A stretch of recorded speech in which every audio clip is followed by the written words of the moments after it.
Hi, everybody. Welcome to another hour of English classes here on Verbling.com. My name is Lisa, and I'm one of the teachers here at Verbling.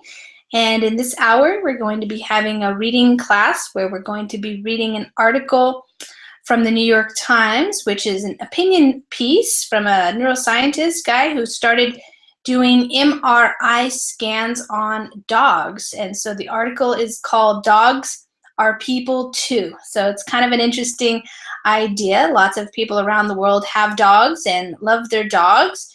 And some interesting research is happening on them, and we're going to be reading about it in this hour. So if you have a reservation for this class, then of course you can use the reservation now. You always have the first 2 minutes to use your reservation. If you don't use the reservation, then it just means that it goes away, and then you just click on the Join Class button when it's available. So after the reservations, then everybody can join. So as long as you are a Verbling member, you can join a class at any time. We have English classes, and we also have Spanish classes. The English classes we have every hour of the day. Sometimes we have 1, 2, or 3 classes going at the same time. So you have a lot of choice for learning English. So, hello, Greg. How are you? Hi. Hi. I'm fine. I'm just a bit tired. Oh, yes. What is it? 11? Is it 10 or 11 there? No, actually, because it is 10 p.m., but Yeah. I'm after some kind of entrance exam and some kind of 3 hours in school, so. Oh, okay. So you're tired from all the work. Yeah. All right.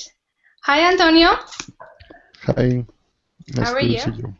Yeah, good to see you. Well, and you? I'm doing well, thank you.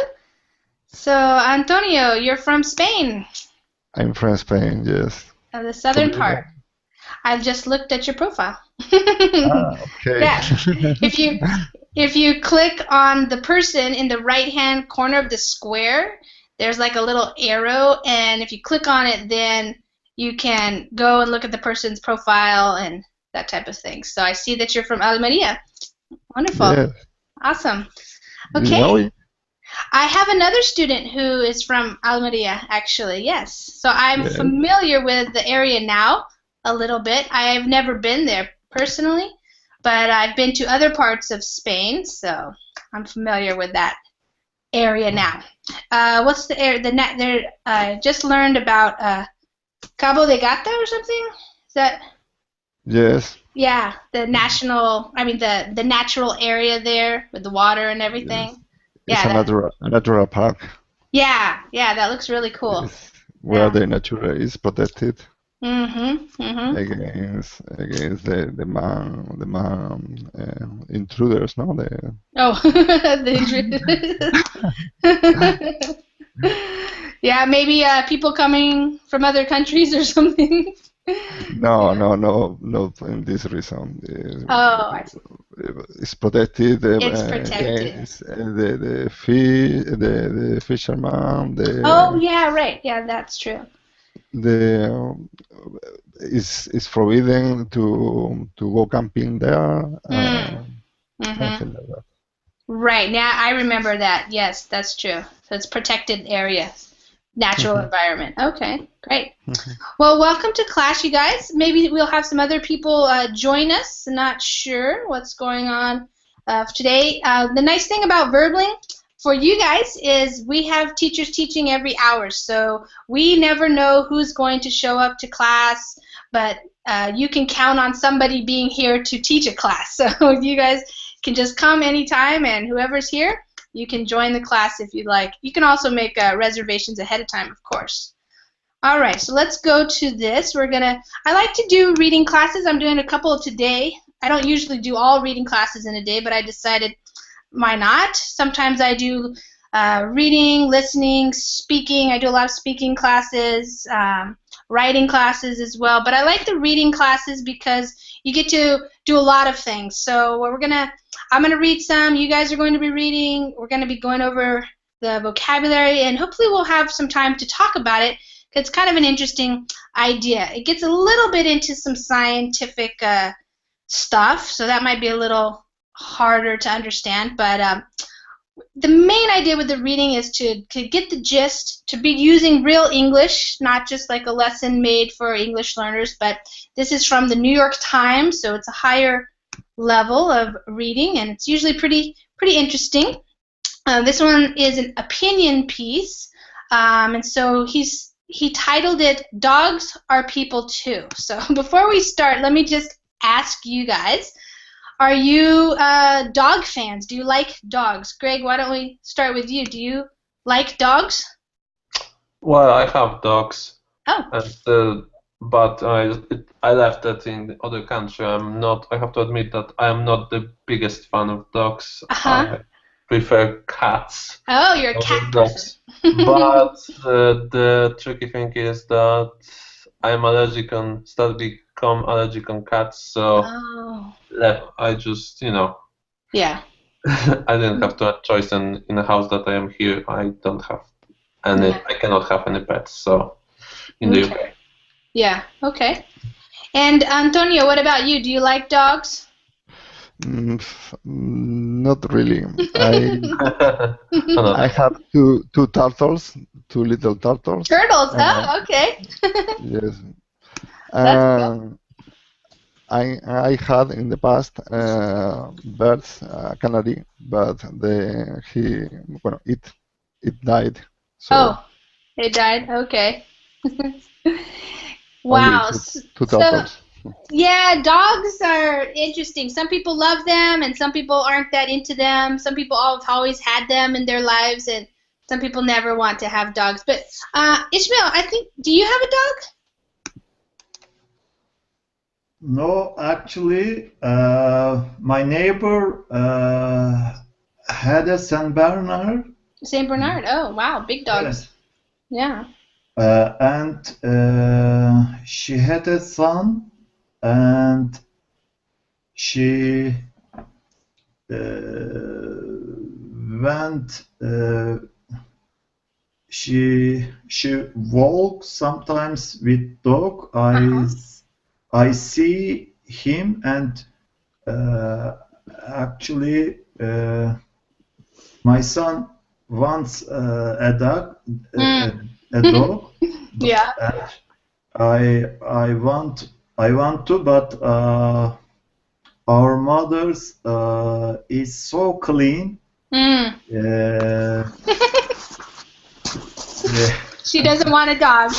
Yes, actually. Yeah. But when I see my neighbor's son, he is actually different than the others, and I think that dogs play an important role in his life, and he helps his psychological, mental, and social. How can I say? Development, maybe. Development of this child. Interesting. Yeah, that's interesting. A lot of people believe that especially sometimes for boys having a nice dog as a friend, somebody to take care of, and can be a really good thing. Interesting. Yeah, okay, well, this is the article that I chose for this hour. Like I said, it's an opinion piece from the New York Times out about a year ago. And there's a picture of a cute dog.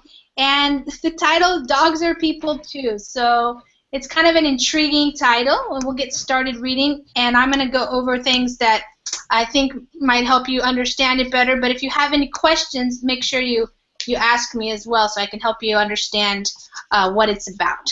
Okay. Dogs are people too. For the past 2 years, my colleagues and I have been training dogs to go in an MRI scanner, completely awake and unrestrained. Our goal has been to determine how dogs' brains work and, even more important, what they think of us humans. Now, after training and scanning a dozen dogs, my one inescapable conclusion is this. Dogs are people too. What does he mean? Oh, Ishmael, why don't we start with you? Right there.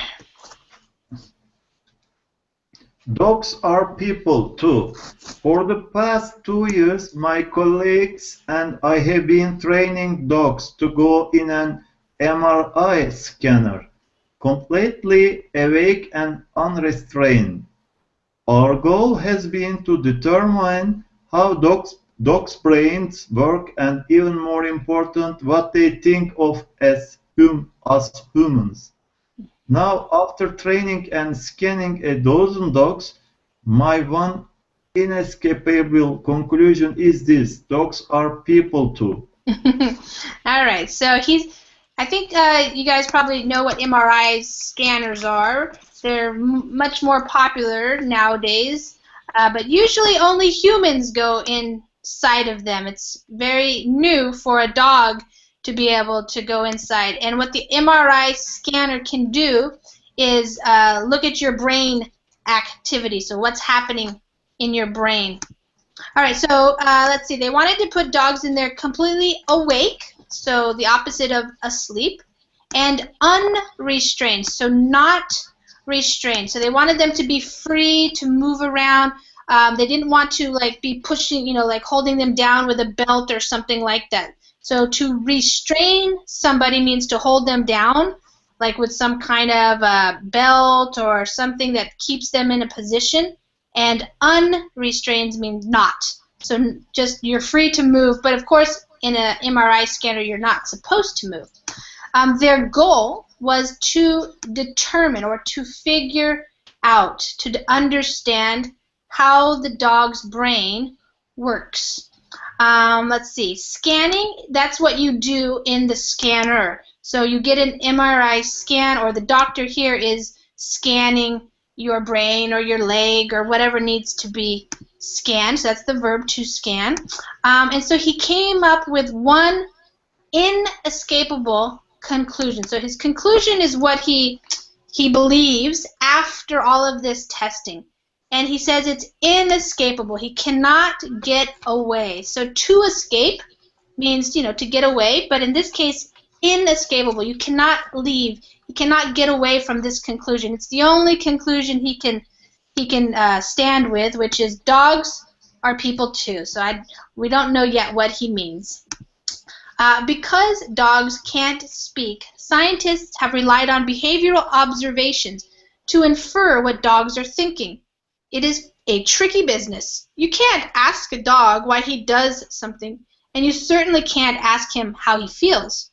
The prospect of ferreting out animal emotions scares many scientists. After all, animal research is big business.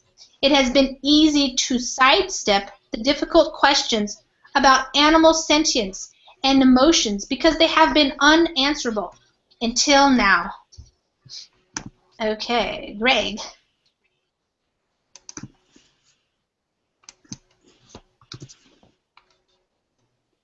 Okay.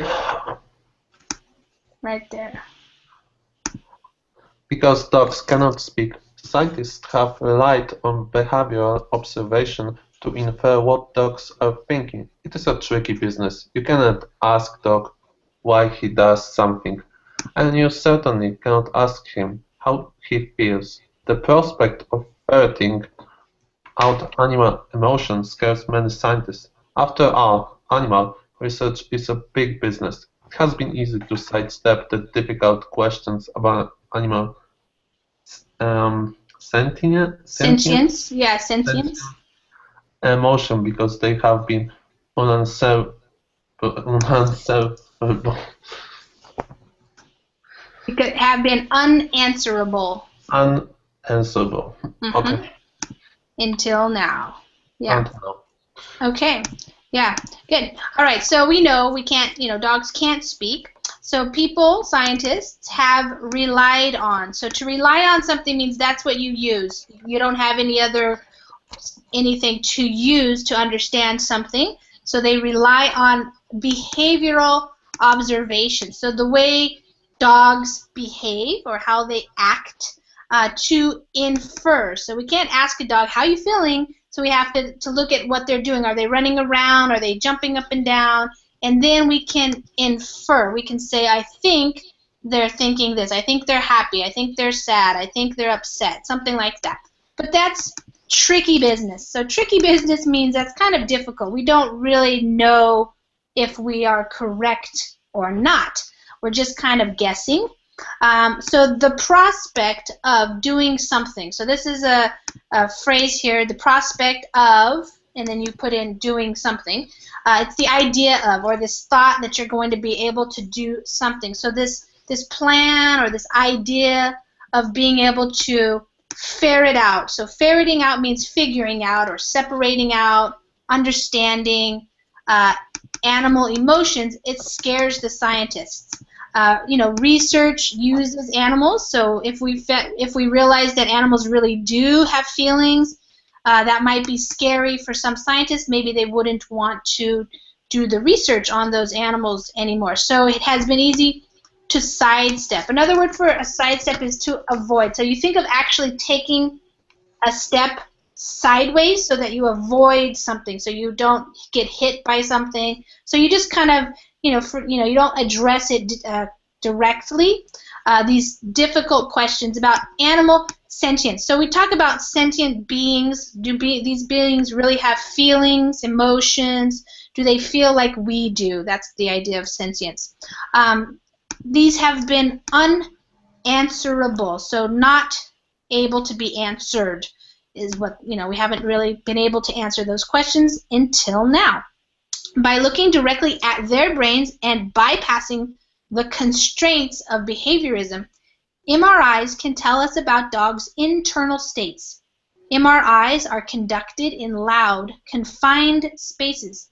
People don't like them, and you have to hold absolutely still during the procedure. Conventional veterinary practice says you have to anesthetize animals so they don't move during a scan. But you can't study brain function in an anesthetized animal. At least not anything interesting like perception or emotion. Okay, Antonio. By looking directly at their brains and bypassing the constraints of behaviorism, MRIs can tell us about dogs' internal states. MRIs are conducted in loud, confined spaces. People don't like them, and you have to hold absolutely still during the procedure. Conventional veterinary practice says you have to anesthetize animals so they don't move during a scan.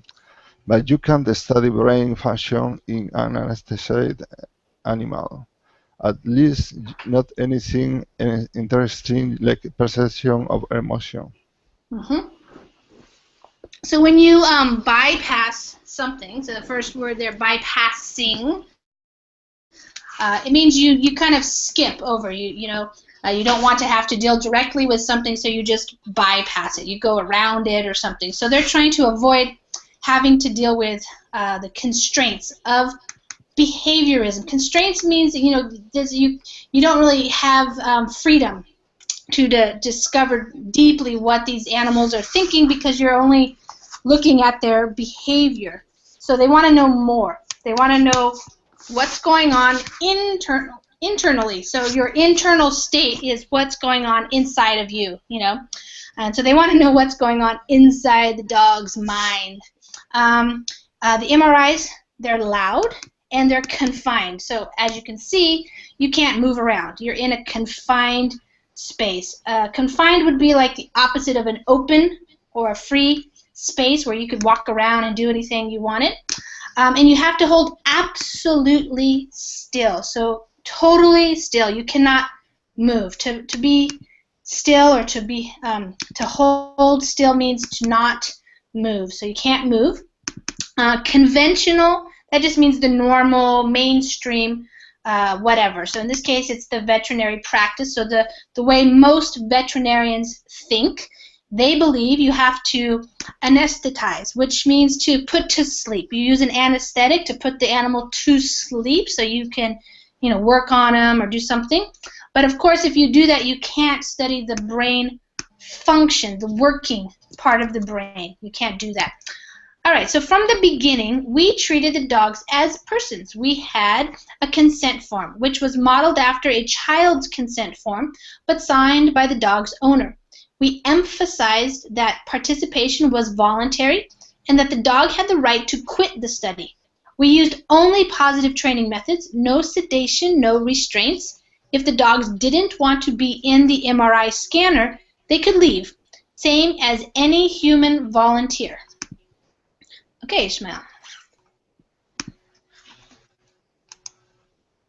From the beginning, we treated the dogs as persons. We had a consent form, which was modeled after a child's consent form, but signed by the dog's owner.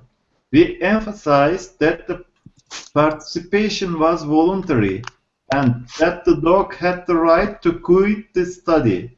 We used only positive training methods. No sedation, no restraints. If the dogs didn't want to be in the MRI scanner, they could leave. Same as any human volunteer. Okay, so a consent form is a piece of paper that you sign because you give your consent. That means you give your okay or your permission for the doctor to do something. So it was modeled after, so they just used the same type of consent form that you use for a child, which is signed by the parent. So in this case, the dog's owner signs the consent form. We emphasize, so we really made it clear. To emphasize something is to really make it clear that you know, something. In this case, that the participation is voluntary. The dog doesn't have to do it if the dog doesn't want to, just like a human, and they can quit the study. They can stop. They can leave. They don't have to continue.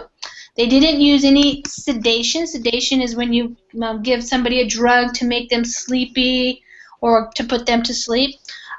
Restraints, again, they didn't put any kind of leash or a belt or anything to hold them down. My dog, Callie, was the first. Rescued from a shelter, Callie was a skinny black terrier mix, what is called a feist, in the southern Appalachians, from where she came. True to her roots, she preferred hunting squirrels and rabbits in the backyard to curling up in my lap. She had a natural inquisitiveness, which probably landed her in the shelter in the first place, but also made training a breeze. Okay, Greg?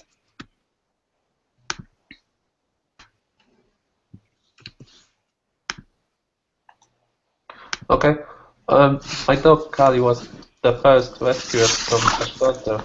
Callie was a skinny black terrier mix, what is called a feist in the southern, I don't know how to say it, Appalachians, from where she came. True to her roots, she preferred hunting squirrels and rabbits in the backyard to curling up in my lap. She had a natural inquisitiveness, which probably landed her in the shelter in the first place, but also made a training a breeze.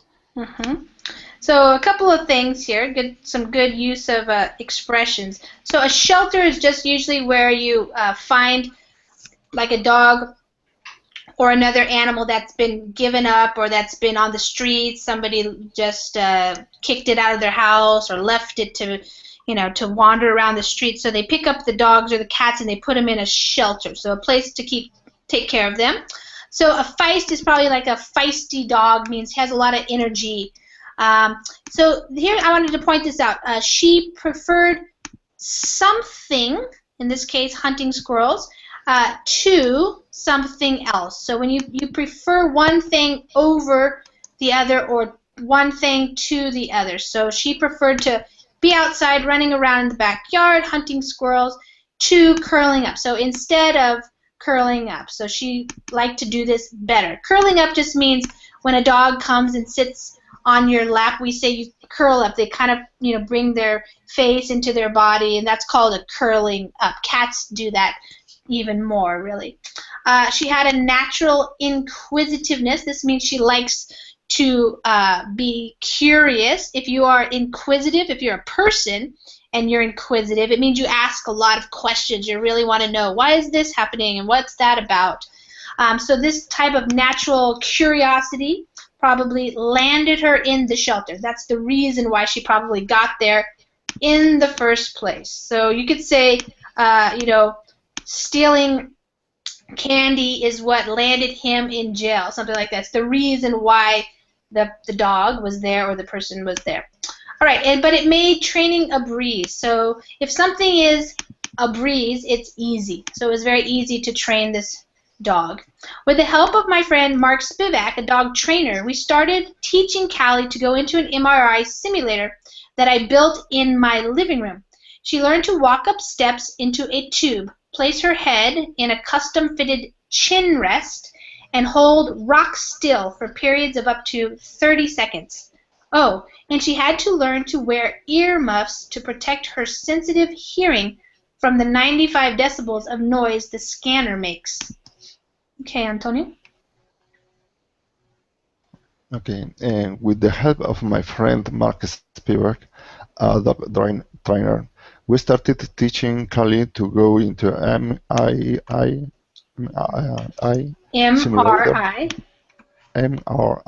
simulator that I built in my living room. She learned to walk up the steps into a tube, place her head in a custom-fitted chin rest, and hold rock still for periods of up to 30 seconds. Oh, and she had to learn to wear earmuffs to protect her sensitive hearing from the 95 decibels of noise the scanner makes. Okay, great.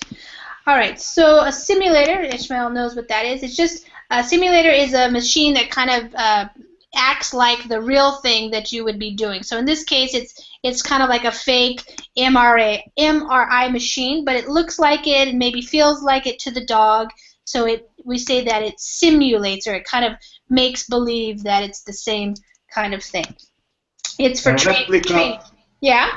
A replica of an that's a good word. MRI. Yeah, exactly, a replica. Maybe it's not exactly the same, but it gives the sense of it, yeah, in this case. Yeah, so she had to hold rock still. So again, that's just a way to stay, to describe absolutely still. So the dog learned not to move. And you can imagine that might be difficult for a dog to not move. It's difficult for humans even. Earmuffs, so she had to put on earmuffs. Those are the things usually you wear when it's cold outside and you want to cover your ears, or if you have to protect your ears from noise or something.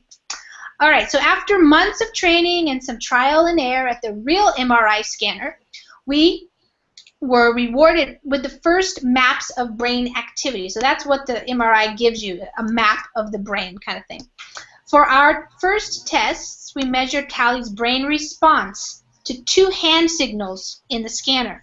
In later experiments, not yet published, we determined which parts of her brain distinguished the sense of familiar and unfamiliar dogs and humans. Soon, the local dog community learned of our quest to determine what dogs are thinking. Within a year, we had assembled a team of 12 dogs who were all MRI certified. Okay, Ismail. After months of training and some trial and error at the real MRI scanner, we were rewarded with the first maps of brain activity. For our first test, we measured Kelly's brain response to 2 hand signals in the scanner. In later experiments, not yet published, we determined which parts of her brain distinguished to scans of familiar and unfamiliar dogs and humans. Soon, the local dog community learned of our quest to determine what dogs are thinking. Within a year, we had assembled a team of 12 dogs who were all MRI certified. Yeah. Okay, so the brain map. So it gives you like what's happening in your brain, the activity level. So they just were trying to get a response. A response is how somebody acts to some kind of signal or something. So the verb is to respond. So how did she respond to some things like some hand signals? They wanted to figure out or determine which parts of her brain were able to distinguish, so to tell the difference between one thing and another. So the scent, that's the smell. So could the brain, which part of her brain was related to the smell or the scent of somebody or a dog or a human that was familiar to her that she knew, or somebody who was unfamiliar, like a stranger or something. When they heard about the quest, and they learned about it. The quest is like what you're trying to figure out. You're like trying to study something, trying to figure something out. That's your quest. That's kind of like your journey that you're going to be on to get a goal. So once they learned that they were having this goal to understand, they all came together. So they assembled a team. So to assemble a team means to bring a bunch of people together to make a team.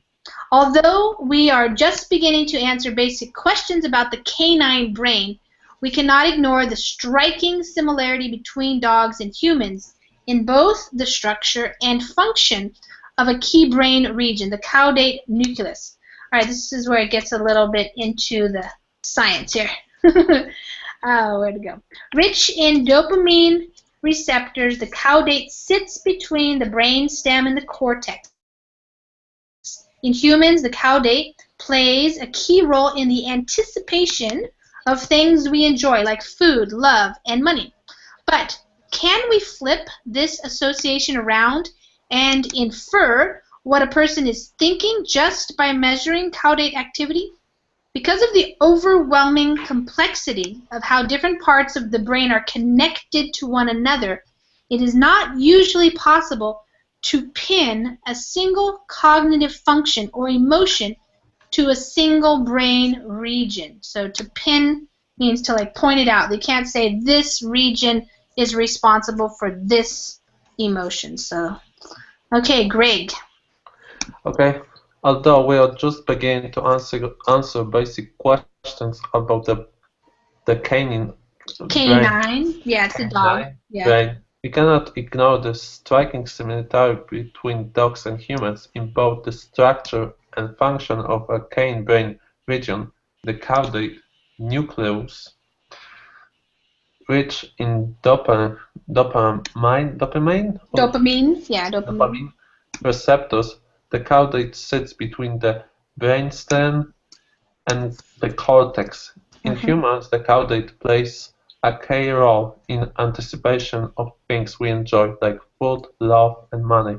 But we can flip this association around and infer what a person is thinking just by measuring caudate activity. Because of the overwhelming complexity of how different parts of the brain are connected to one another, it is not usually possible to pin a single cognitive function or emotion to a single brain region. Good. So obviously we're looking at the brain, different parts of the brain. So this is just like an image here where you can see they're talking about the caudate caudate nucleus. So it's a structure right here. Then you have the different structure, the brain stem and that type of thing that they're talking about. So basically, you just know it's part of the brain, one of the structures. Okay, so the canine brain, canines are dogs. So that's just another, the breed of dog, or the species, dogs. Striking similarity. Striking means like it's quite similar. It's like it's amazing how similar they are. So similarity between dogs and humans, not just in the structure, so the way it's shaped, but also how it works, the function, and specifically to this brain region, this area, the caudate nucleus. Okay, so the brain stem and the cortex, those are just other parts of the brain. The role or the work, what the caudate does is it's key in terms of anticipation. When you anticipate something, it's like you're waiting for it to happen. So it's, we like things that we like: food, love, money. And the idea is, can we flip this? So flip it means to turn it, like upside down, or turn it around. And instead, can we figure out maybe what the dog is thinking just by looking at the activity of it? Rather than, with a human, you can ask, what they're thinking about or something. All right, but the caudate may be an exception. Specific parts of the caudate stand out for their consistent activation to many things that humans enjoy. Caudate activation is so consistent that under the right circumstances, it can predict our preferences for food, music, and even beauty. In dogs, we found that activity in the caudate increased in response to hand signals indicating food. The caudate also activated to the smells of familiar humans, and in preliminary tests, it activated to the return of an owner who had momentarily stepped out of view. Do these findings prove that dogs love us? Not quite, but many of the same things that activate the human caudate, which are associated with positive emotions, also activate the dog caudate. Neuroscientists call this a functional homology, and it may be an indication of canine emotions. All right, Antonio. In dogs, no? But the caudate. Sorry. Yeah, right. But the caudate may be an exception. Specific parts of the caudate stand out for their consistent activation to many things that humans enjoy. Caudate activation is so consistent that under the right circumstances, it can predict our preferences for food, music, and even beauty. In dogs, we found that activity in the caudate increased in response to hand signals indicating food. The caudate also activated to the smells of familiar humans, and in preliminary tests, it activated to the return of an owner who had momentarily stepped out of view. Do these findings prove that dogs love us? Not quite, but many of the same things that activate the human caudate, which are associated with positive emotions, also activate the dog caudate.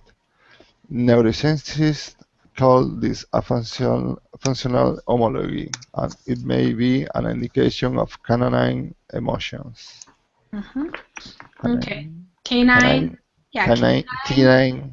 Yeah. Canine emotions. Yes. Yeah. Okay. So specific parts of the caudate stand out. So if something stands out, it's like you really focus on it. You really notice it. So some parts of this caudate, this brain region, they're very consistent. So consistent means they happen the same way every time. So it is activated, a lot of the time in the same area when we enjoy certain things. So, and they call that activation. If it gets activated, it's consistent under the right circumstances. So under the right circumstances just means when, something good is happening, it's going to be activated. So it can predict. Predict is like to guess or to guess correctly what our preferences are going to be for food and music and even beauty. And it was kind of the same in the dogs. So when they had the hand signals that indicated something about food, like they were going to get food or something, their caudate also responded with activity. So these are preliminary tests. They're just like in the beginning. They're not, full-on in-depth studies. They're just kind of the first tests that you do to see if this is worthwhile or not. So it's a functional homology. the homology is a similarity. So something being similar, the quality or the condition of something being similar to another one. So in another species. So it's similar to humans. So maybe does that mean canines have emotions like humans do, like being happy or something like that? The ability to experience positive emotions like love and attachment would mean that dogs have a level of sentience comparable to that of a human child. And this ability suggests a rethinking of how we treat dogs. Dogs have long been considered property, though the Animal Welfare Act of 1966 and state laws raised the bar for the treatment of animals. They solidified the view that animals are things, objects that can be disposed of as long as reasonable care is taken to minimize their suffering. Okay, Ismail. The ability to experience positive emotions like love and attachment would mean that dogs have a level of sentience comparable to that of a human child.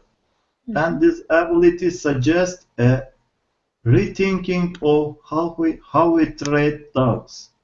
Dogs have long been considered property, though the Animal Welfare Act of 1966 and state laws raised the bar for the treatment of animals. They solidified the view that animals are things, objects that can be disposed of as long as reasonable care is taken to minimize their suffering. So that's what they're trying to figure out. Do the dogs feel similar to us? And if they do, that would mean they have a certain level of like consciousness. Sentience is like how we feel and if we are conscious of this. It might be comparable to a human child. Attachment means like you feel attached, you feel connected to somebody. So in humans, babies, we are attached. Babies are attached to their parents, their mothers, their caregivers, that kind of thing. So dogs might also experience that as an emotion, this attachment to their owners. Let's see. All right, so they have long been. So for a long time, they have been considered property. So they're just things. They're not something like they don't have the same rights, let's just say, as a human being. But they do have. We have laws here in the United States, animal welfare laws. So how welfare means how they're doing. So you can't just abuse your dog, for example. So these laws raised the bar. So when you raise the bar, you make it higher. You make the quality of something higher, better. But so the treatment got better, but it also solidified. So when you solidify something, you make it concrete. Like this is the way it is. So it solidified this idea that they're just things. You can't do whatever you want, but you can't just, you can get rid of them though. You can dispose of them if it's reasonable, like if you minimize their suffering. You cannot torture them or kill them ruthlessly or something, but you can get rid of your dog. You can take it to a shelter. You can put your dog to sleep, that kind of thing. But now, by using the MRI to push away the limitations of behaviorism, we can no longer hide from the evidence. Dogs and probably many other animals, especially our closest primate relatives, seem to have emotions just like us. And this means we must reconsider their treatment as property. One alternative is a sort of limited personhood for animals that show neurobiological evidence of positive emotions. Many rescue groups already use the label of guardian to describe human caregivers, binding the human to his ward. So the ward is who you take care of, with an implicit responsibility to care for her. Failure to act as a good guardian runs the risk of having the dog placed elsewhere. But there are no laws that cover animals as wards, so the patchwork of rescue groups that operate under a guardianship model have little legal foundation to protect the animal's interests. Okay, great. Okay. But now, by using the MRI to push away the limitation of behaviorism, we can no longer hide from the evidence. Dogs and probably many other animals, especially our closest primate relatives, seems to have emotion, just like us, and this means we must reconsider their treatments as property. One alternative is a sort of limited personhood for animals that show neurobiological evidence of positive emotion. Many rescue groups already use the label of guardian to describe human caregivers, binding the human to his word with an implicit responsibility to care for her. Failure to act as a good guardian runs the risk of having the dog placed elsewhere, but there are no laws that cover animals as wards, so the patchwork of rescue groups that operate under guardianship model have little legal foundation to protect the animal interest. Good. All right, so basically he's just saying, as we're learning more, we might have to reconsider. So we have to think again about how we treat these animals. Are we going to continue to treat them as property? Some people think there's an alternative that we could do, some kind of a limited personhood for animals, especially the ones that show evidence or neurobiological evidence of positive emotions, so emotions that we feel as humans, so similar. So a guardian is just somebody who takes care of you. So in this case, if you own a dog, you would be considered the dog's guardian, like a parent or something. And so you have a binding, that means like a responsibility. So you are bound to take care, you're responsible for taking care of this animal, this ward. This is the same as parents. Parents are, bound to take care of their children. Your children are your wards. You have to take care of them. And so you have an implicit. Implicit means implied. So just by being a parent, you have to take care of your kid. Just by being a guardian, owning a dog, you have to take responsibility for the care. So that's kind of the idea that they're trying to get. A patchwork of rescue groups. Patchwork just means like a bunch of different ones all kind of trying to work together, but it's, they're separate groups, and they don't really have any legal foundation to protect the animal's interests. They're trying to make changes.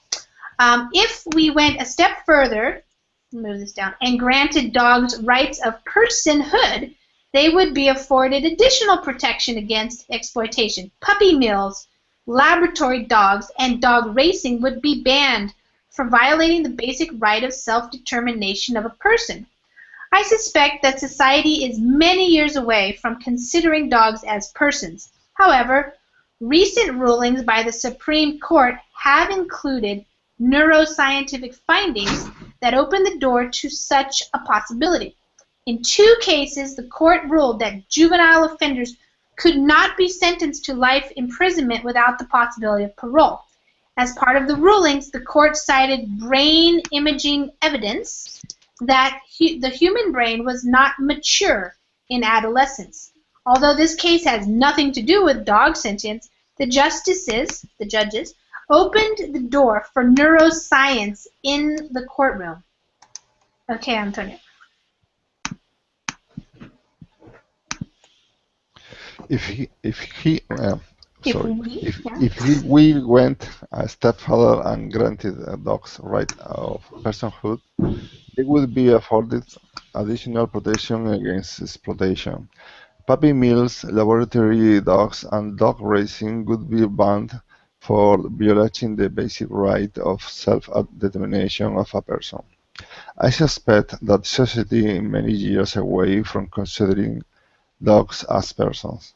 However, recent rulings by the Supreme Court have included neuroscientific findings that open the door to such a possibility. Mm. In two cases, the court ruled that juvenile offenders could not be sentenced to life imprisonment without the possibility of parole. As part of the rulings, the court cited brain imaging evidence that the human brain was not mature in adolescence.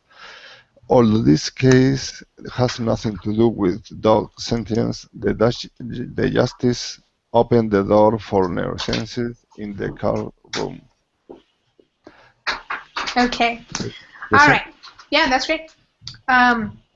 So the idea is to go a step further. Whenever you say this, if we were to go a step further, so even beyond that. So it's kind of I think he realizes it's not going to happen anytime soon, but it is the idea that would have protection against exploitation. So exploiting somebody means taking advantage of them. So, you know, across the world we have things like puppy mills where they're, you know, creating more and more puppies all the time to sell.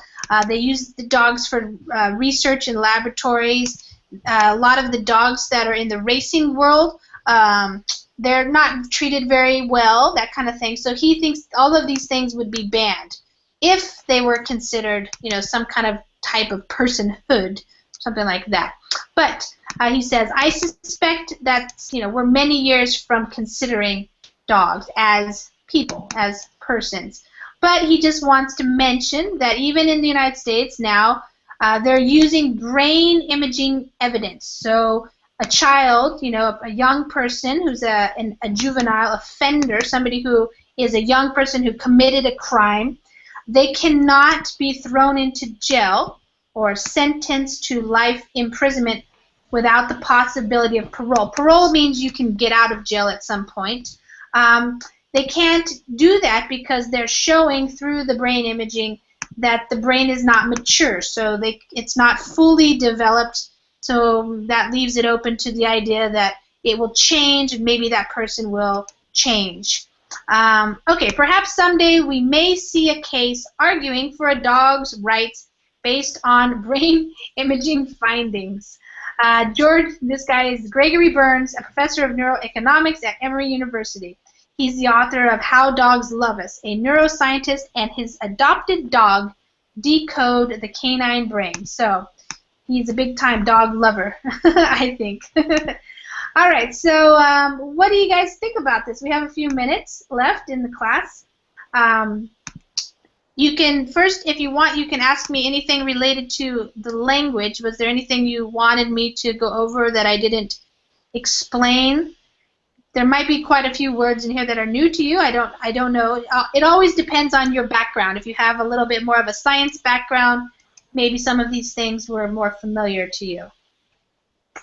Anything you want me to explain? If not, then what do you guys think about this idea that dogs might have feelings and might be similar to people in that way? The fact that they have feelings and emotions. Do you think they do? Well, I think that it was supposed that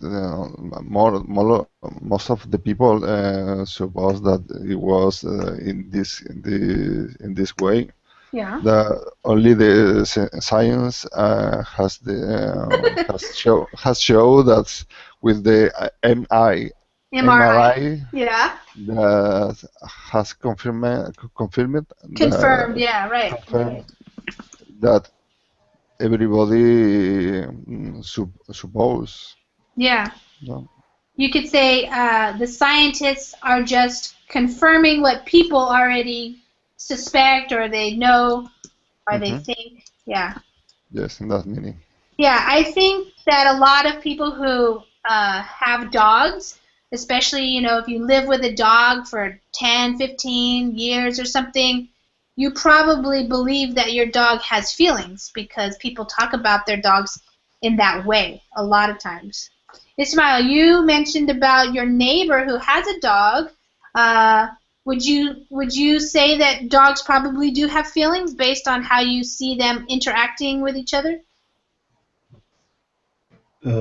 Yes, absolutely, Lisa. They definitely have some feeling because if you look at the dog Yeah.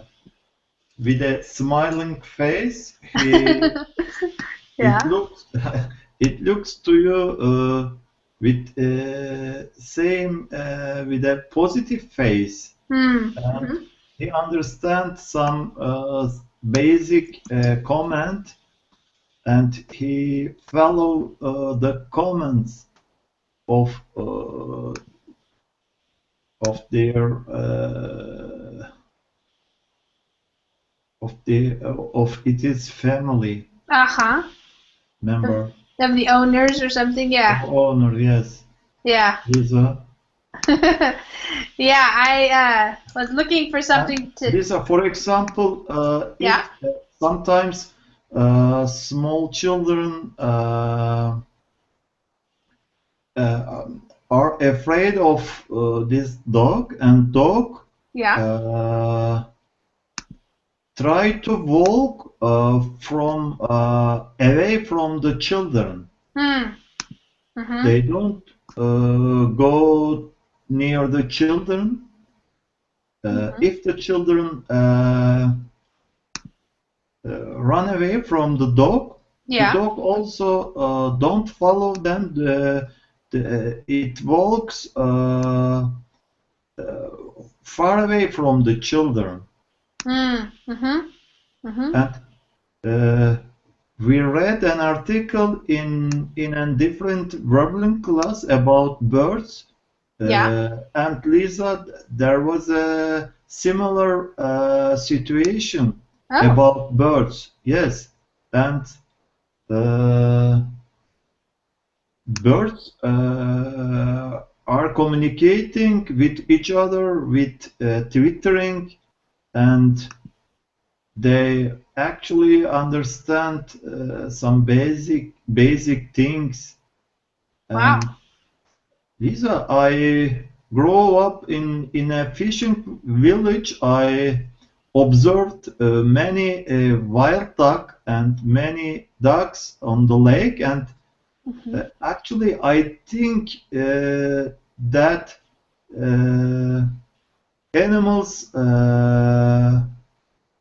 have a brain, but it is not developed like human, Yeah. because sometimes they behave like human.